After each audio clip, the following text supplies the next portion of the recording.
दर्शक बंधु आसतु जानिबा यात्राबासा कोणार्क गणनाट्यर तार आगामी 5 गोटे कैंप विषय रे। यात्राबासा कोणार्क गणनाट्यर तार आगामी कैंप एप्रिल मास 30 तारिख रु मे मास 2 तारिख पर्यंत।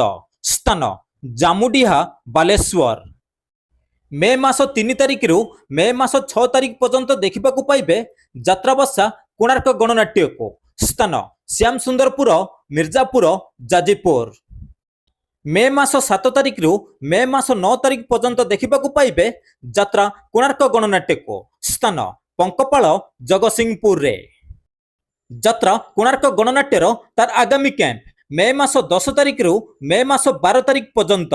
स्थान सर्पेश्वर आठगड़ कटक।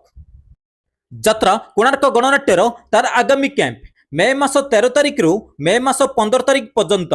स्थान इटामाटी नयागढ़।